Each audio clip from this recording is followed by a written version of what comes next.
Alright, so in this video on the Corvette, I have quite a big list of fixes for it.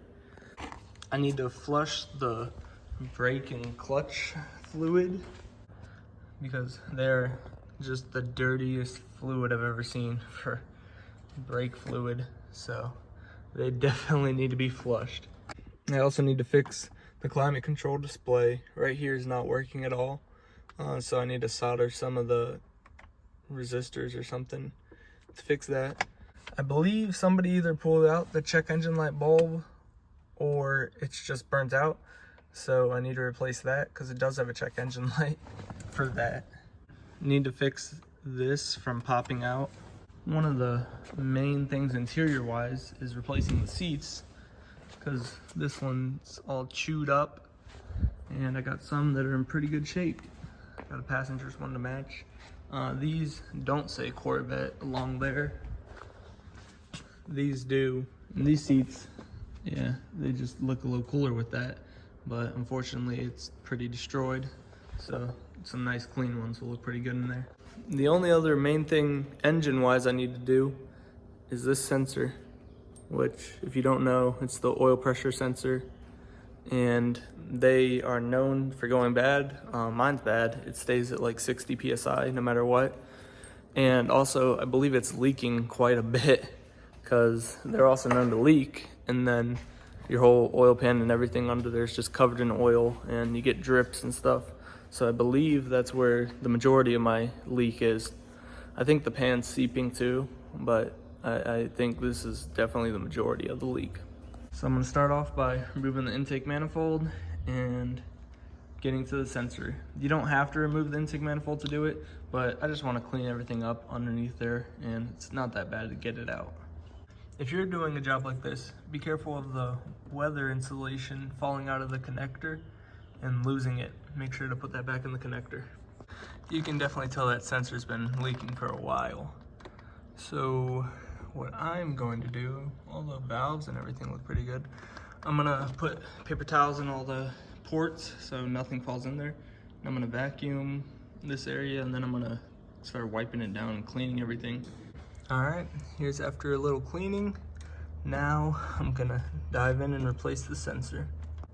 The leak's been happening forever and all the wires are hard for that sensor and the connector is just filled with oil. So I'm gonna use some electrical connector cleaner to clean it and it should be good to go for until the next sensor fails.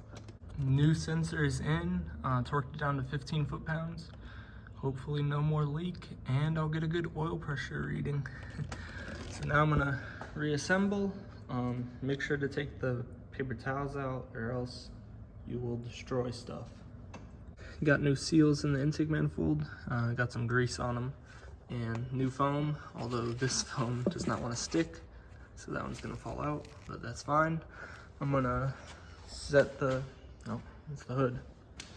I'm gonna set the intake manifold in now, remove the cloths and put the stuff on the back first and then work my way forward. I got it all back together, I believe. Hopefully I did not forget anything. Just giving it one quick once over and then I'll be able to fire it up. All right, let's see.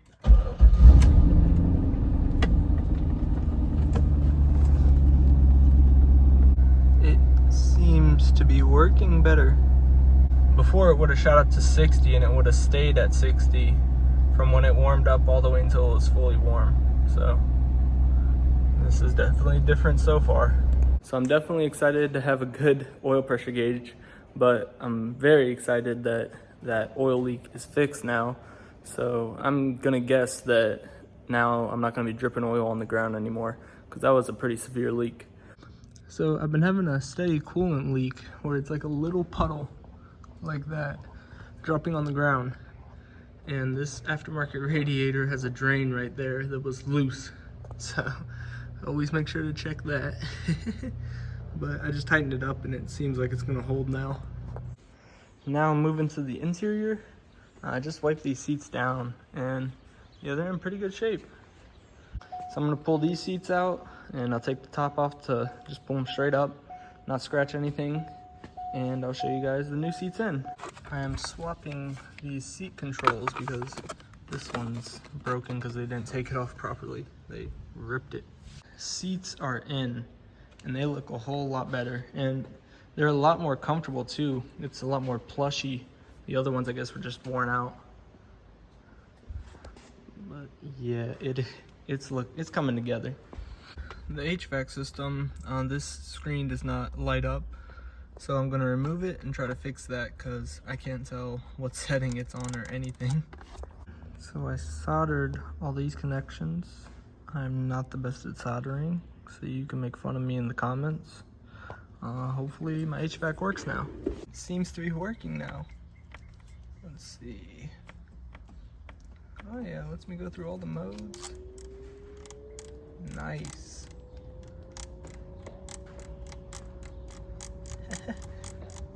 Man, that's exciting.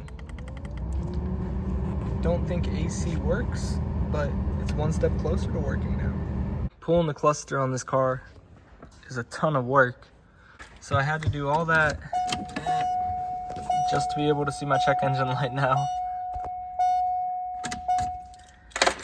I swapped out the bulb and now it works, so I guess the bulb went bad. So that's unfortunate, but hopefully that bulb stays good for a while. Now let's put all this stuff back together. Something on this button or on the inside is broken, so it doesn't stay latched. I think it's on the inside, like plastic right here or something. But I wrapped it with electrical tape around this lumpy part where it keeps it centered, and that's enough to keep it locked in. So now when I push it in there, it's nice and snug, and yeah, that should not be popping out anymore. Yeah, that's in there. Just filled the AC up and it is working great. Cannot complain. Now that the AC is working good, I'm gonna push it outside, or drive it outside, and put some of this stuff in it. It's just, it goes in the AC system and it makes it smell good for a while, because it smells so bad in there. It smells like the tint was put on in 1999, and then I just took it off and all the smells from 1999 were trapped in between the tint and the glass, and they're free now, and it stinks. Bombs away.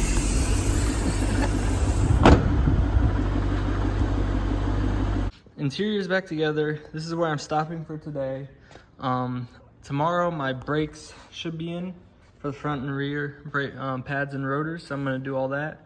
The HVAC driver's side actuator is actually gone. I don't know where it is, so I need to get one. I ordered it, it'll be here tomorrow, but I have to pull the cluster back out to put that in. Refilled the AC, that's running good.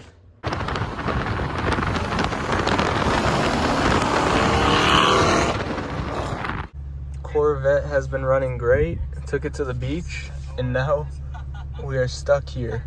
But it's all good because the car runs amazing. Driven it like 1,000 miles so far. Stay tuned for more Corvette content. Releasing this video while I'm stranded on the island. I used to be broken, now they coming by the bundle. Take her on a date and then I cut her like a barber. Pull up on the fair with bread or them birds. Piss on your bitch mouth like it's a curve. Cut it, swag on my face, no nerve.